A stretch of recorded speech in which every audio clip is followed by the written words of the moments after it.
Dadperfectrevenge. I never thought I'd end up here, staring at my phone in a hospital bed 3 days after open heart surgery, realizing my son had blocked my number. The discharge nurse had just told me I'd be going home in 2 hours, and I had nobody to pick me up. My apartment was 40 miles away, and I couldn't even afford cab fare. I was 60 years old, and for the first time in my life, I understood what it meant to be completely abandoned. My name is Eugene Crawford. For 32 years, I was a floor supervisor at Ford's Dearborn plant. Started on the line in 1985, worked my way up to managing the paint shop operations. Rain or shine, I was there at 6 a.m., making sure those F-100s rolled out perfect. The chemical fumes finally got to me, though. Years of breathing that stuff, even with masks, and my ticker started giving out. Plant doctor said it was occupational exposure, but workers' comp barely covered the basics. I retired early at 57 when Ford offered buyouts. Wasn't much choice really, my pension covered, rent and groceries, nothing fancy. But I was proud of what I'd built. Raised my boy Bradley alone after his mother Linda died in a car accident when he was 8. Worked double shifts, skipped meals, drove the same beat-up Chevy for 15 years, all so Bradley could have opportunities I never had. And it worked. Bradley got into University of Michigan, then law school, landed a job at one of those downtown Detroit corporate firms, the kind with marble lobbies and coffee that costs more than I used to make in a day. He married Jennifer, a marketing consultant who specialized in lifestyle brands, which, far as I could tell, meant selling overpriced stuff to people with too much money. They lived in Birmingham, one of those suburbs with more bathrooms than my whole apartment had rooms. I was happy for him, proud even. Sure, the visits got shorter. Phone calls became texts. Christmas became a $50 gift card to some restaurant I couldn't afford even with the money on it. But he was busy, successful. That's what I told myself. Then came the chest pains. Started during the plant closure ceremonies last spring. Stress, I figured. Watching 30 years of American manufacturing disappear will do that to you. But one Tuesday morning, I collapsed in the Meijer parking lot. My neighbor, Mrs. Peterson, found me and called 911. Doctors at Henry Ford Hospital said it was serious. Triple bypass surgery. The chemical exposure had damaged more than just my lungs. They needed to operate within a week or I might not see 65. Surgery alone was $85,000. Medicare would cover most of it, but not everything. And I'd need help recovering, someone to drive me to appointments, help with medications. I called Bradley, took him 8 hours to call back. When he did, there was noise in the background, voices, clinking glasses. He was at some kind of business dinner. "Dad, this is really bad timing," he said. I could barely hear him over the conversation and music. "Jennifer and I are at a client event. Can I call you tomorrow?" "Bradley, I'm in the hospital. They're saying I need heart surgery." The background noise went muffled. He must have stepped outside. "What? When?" "Friday. They want to do it Friday." "I'm scared, son." There was a pause, long enough that I thought the call had dropped. "Friday. Dad, I have depositions all week. This case has been in preparation for months. I can't just... Bradley, I might die." Another pause. "You're not going to die, Dad.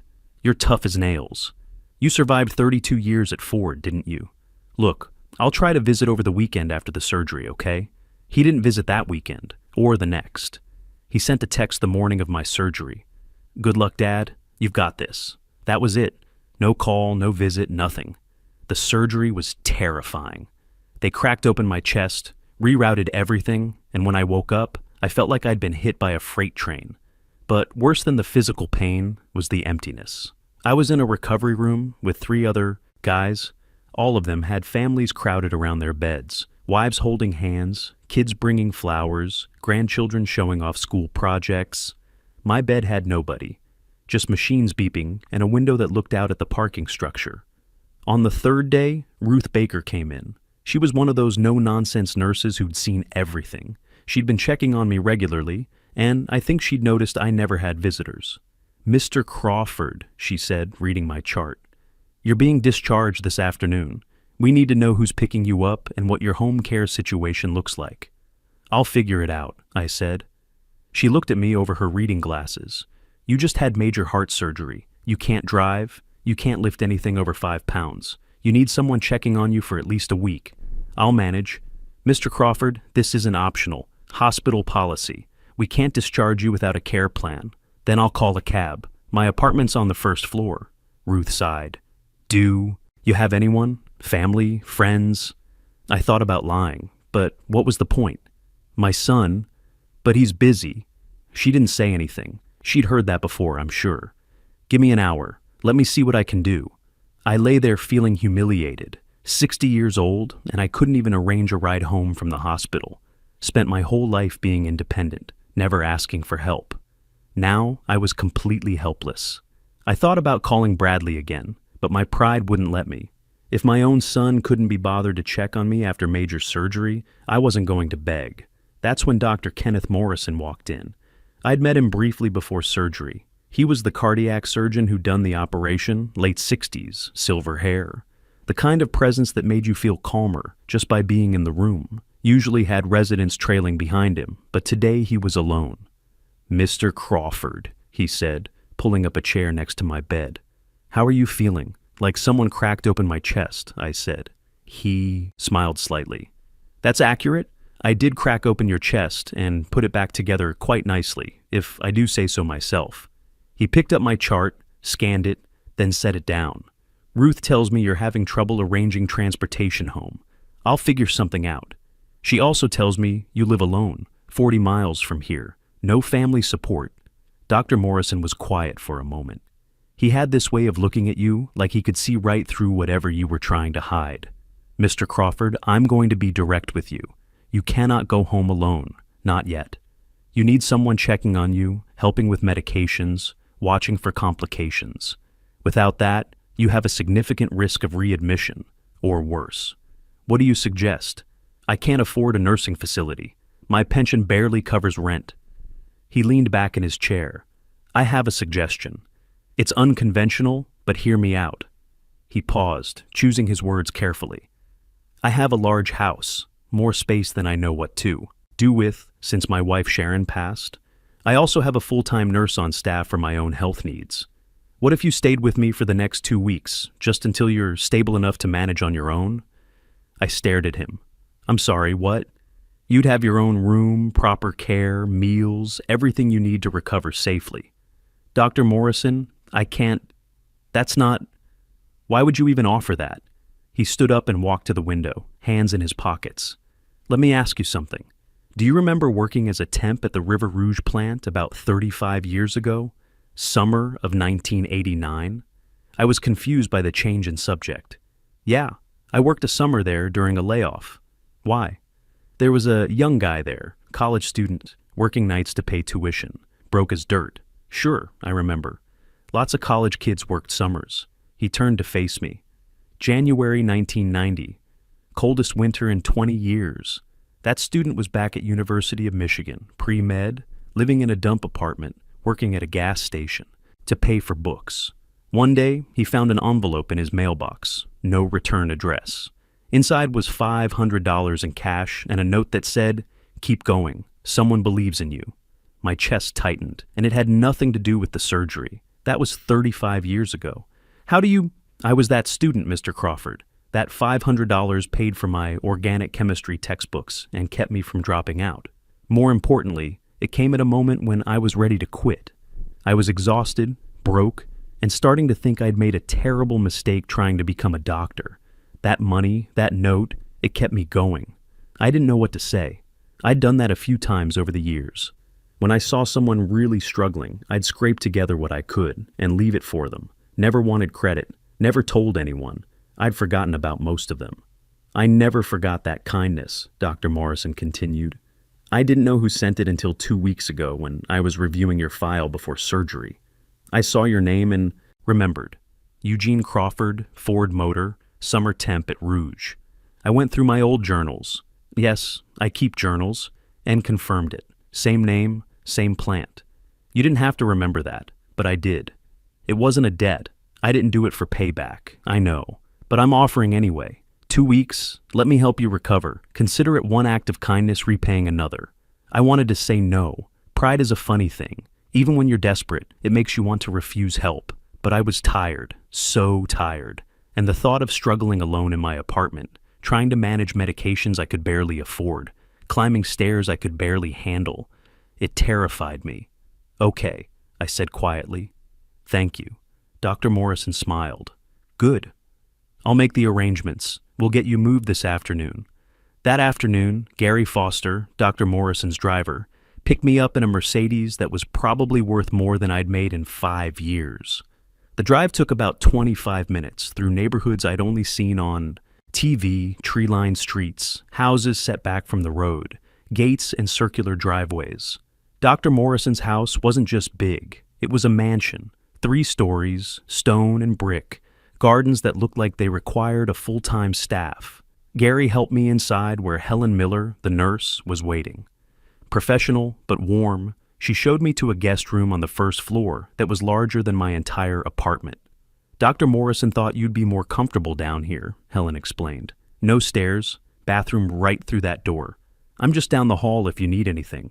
The room had a fireplace in a guest room. There was a reading chair by the window, a flat-screen TV, and a bed that looked like something from a fancy hotel. Dr. Morrison appeared in the doorway. "Everything all right?" "This is too much," I said. "I can't. It's a room I'm not using. Consider it yours for the next 2 weeks. Now rest. Dinner's at 6. Helen will come get you. Or if you're too tired, she'll bring it here." That first night, I couldn't sleep. Partly because of the pain, partly because I was in a stranger's house, but mostly because I kept thinking about Bradley, the boy I'd raised alone, who couldn't even be bothered to visit me in the hospital, who had blocked my number when I tried to call him. Around midnight, I heard footsteps in the hallway. A soft knock. "Come in," I said. Dr. Morrison entered, wearing a bathrobe and reading glasses. "Saw your light was on." "Can't sleep?" "Pain's not too bad. Just thinking." He sat in the reading chair. "About your son?" "Ruth mentioned it. I know that particular pain, not from a child, but from people you expect to be there who simply aren't. I don't understand it. I gave him everything, worked myself half to death to make sure he had opportunities, and now that I need him, he's just gone." Kenneth was quiet for a moment. "Can I tell you something about my career? In 30 years as a cardiac surgeon, I've seen thousands of patients. The ones who recover best aren't always the ones with the most money or the best insurance. They're the ones with people who show up, who sit by their beds, who ask questions, who care. The body heals better when the heart isn't broken. Mine's literally broken," I said, trying to make a joke. "We fixed the physical part. But the other kind of heartbreak, that takes longer. And sometimes, Eugene, the people who are supposed to love us aren't capable of it. Not because we failed them, but because they've lost something along the way. Something essential. I must have done something wrong. You know what I think? I think you raised a son who succeeded professionally, and somewhere in that success, he forgot where he came from. He forgot the sacrifices. That's on him, not you." We talked until almost 2 a.m. Kenneth told me about his career, his late wife Sharon, who died of cancer 3 years earlier, his own estrangement from his brother, who only showed up after Sharon's death to ask about inheritance. I told him about Linda, about raising Bradley alone, about the small moments I'd been proud of that now felt hollow. The next 2 weeks passed in a strange blur of recovery and kindness. Helen checked on me like clockwork, managed my medications, helped with things I couldn't do myself. Gary drove me to follow-up appointments. Mary Johnson, the cook, made meals that actually tasted like food, not the frozen dinners I'd been living on. But beyond the medical care and comfortable room, there was something else. Companionship. Kenneth would stop by my room every evening after he got home from the hospital. We'd talk about everything: books, politics, the Lions' terrible season, our regrets and hopes. He introduced me to his friends who stopped by. Other doctors, retired colleagues, people who treated me like I belonged there. For the first time in years, I didn't feel invisible. I felt seen, valued, like my presence mattered. 10 days into my stay, Bradley finally called. Helen knocked on my door during lunch. "Mr. Crawford, you have a call. Your son." My hands shook as I took the phone. "Hey, Dad." His voice was casual. Too casual. "Sorry I haven't checked in. Work's been crazy." "How are you feeling?" "I'm recovering." "I had major surgery, Bradley. Where have you been?" I told you, work. Look, I'm calling because Jennifer and I want to come visit. See how you're doing. Maybe this Sunday? Something in his tone felt off. How did you get this number? I called the hospital. They transferred me. Dad, where are you? Why aren't you at home? I hesitated. I'm staying with a friend during recovery. What friend? You don't have... He stopped himself, but the implication was clear. A friend who actually showed up when I needed help. There was a pause. Dad, don't be dramatic. I was busy. You're fine, right? So, what's the big deal? The big deal? My son was asking what the big deal was about abandoning his father after open heart surgery. The address is 4782 Lakeshore Drive, I said quietly. Sunday at 2. Lakeshore? Dad, whose house are you at? I hung up before he could ask more questions. Kenneth appeared in the doorway. He'd been in his study but must have heard. Your son? I nodded. First time he's checked on me since the surgery. Wants to visit Sunday. Kenneth sat down. Let me guess. He suddenly became available when he found out where you're staying. How did you know? Because I've seen it before. People who disappear during the crisis suddenly reappear when they think there's something to gain. He paused. Eugene, I need to tell you something you're not going to like. My stomach dropped. What? I had my attorney do some checking. Your son Bradley, he's in financial trouble. Serious trouble. His firm's been losing major clients. He took out a second mortgage to maintain appearances. His wife's spending is out of control. They're leveraged to the point where one missed payment could collapse everything. Why would you? Because I wanted to know who had abandoned my patient, my friend, and what I found concerned me. Eugene, I think your son is coming Sunday because someone told him you're staying at the home of Dr. Kenneth Morrison, chief of cardiology at Henry Ford Hospital. The implications hit me like a punch. You think he's after money? I think he's desperate. And desperate people make calculated choices. He's my son. I hope you're right. But I've arranged for my attorney to be here Sunday, just in case. If I'm wrong, he'll stay out of sight. But if I'm right, he trailed off. Sunday came. Part of me wanted to believe Bradley was genuinely concerned. The doorbell rang at exactly 2 p.m. Gary answered it, and I heard Bradley's voice in the foyer, too loud, too cheerful. Wow, this is quite a place. Dad didn't mention he was staying somewhere, so... He appeared in the living room doorway and stopped. I was sitting in one of Kenneth's leather chairs. Kenneth stood next to the fireplace. Bradley's? Expression cycled through surprise, recognition, and then something else. Calculation. Dr. Morrison, Bradley said. I know you from the hospital. Bradley Crawford. He walked over and shook Kenneth's hand too vigorously. I can't thank you enough for taking care of my father. This is incredible, above and beyond. Your father and I go back many years, Kenneth said evenly. Jennifer appeared behind Bradley, dressed like she was going to a country club. Her eyes swept the room, taking in the artwork, the obvious wealth. Oh my God, she whispered to Bradley. This is Dr. Morrison. Bradley sat down next to me, his hand landing on my shoulder. It was the first time he'd touched me in over a year. Dad, you're looking good, really good. Much better than I expected. No thanks to you, I said quietly. His hand tightened on my shoulder. A warning. Dad, come on, I explained. I was slammed with work. But I'm here now. Better late than never, right? Kenneth explained the story about the envelope, the money, how it had kept him going through medical school. As he talked, I watched Bradley's face. He wasn't listening like a son hearing about his father's quiet acts of kindness. He was listening like a lawyer evaluating an asset. When Kenneth finished, Bradley shook his head in wonder. Dad, I had no idea you did things like that. That's really something. Your father is a remarkable man, Kenneth said, which is why, when he needed help and his family wasn't there, I wanted to make sure he was taken care of. The word family hung in the air like an accusation. Bradley flinched. Before anyone could respond, Bradley stood up. Dr. Morrison, could I speak with you privately about Dad's care plan? Kenneth glanced at me. I nodded reluctantly.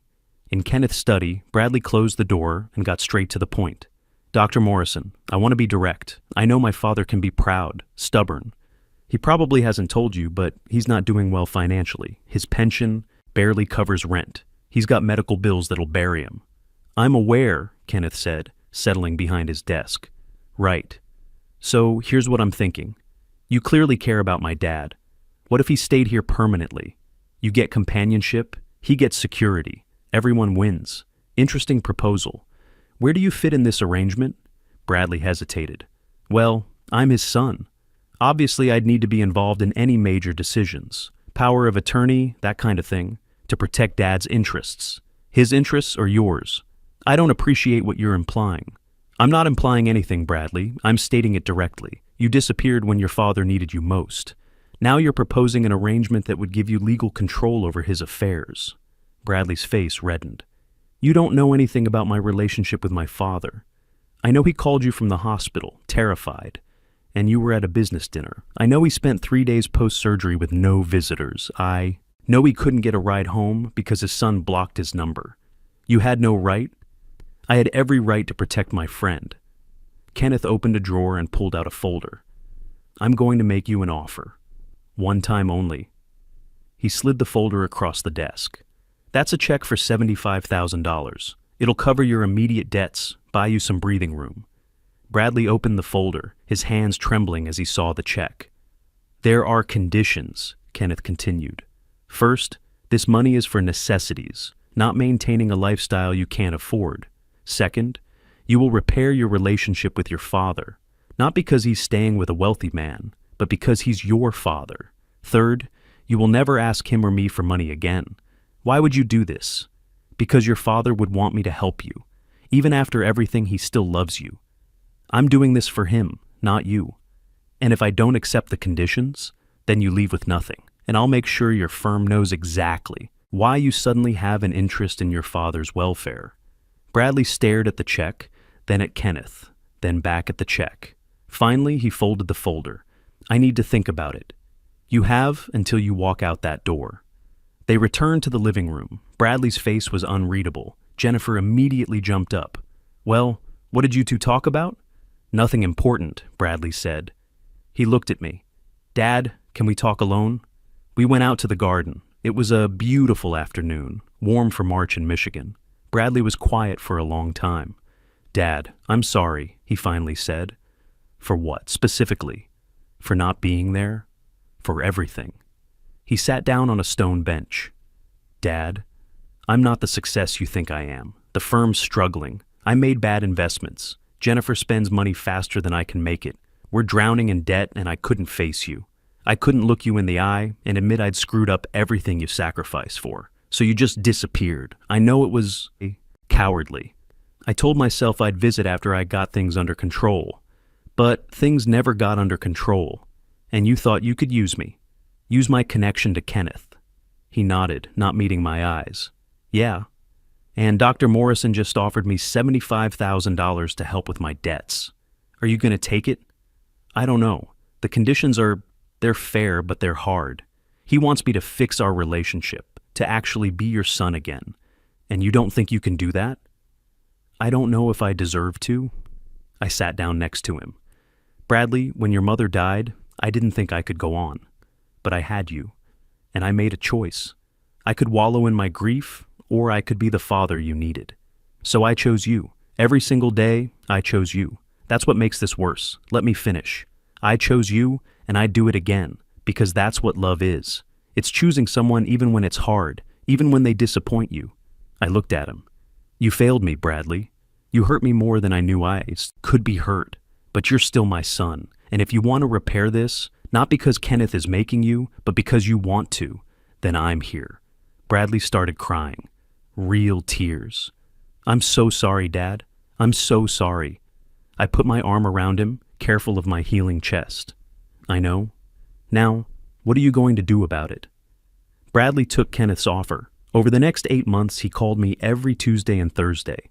At first, the conversations were awkward, but slowly it got easier. He told me about his work, his fears, therapy he'd started, and he visited every other Sunday, sometimes with Jennifer, sometimes alone.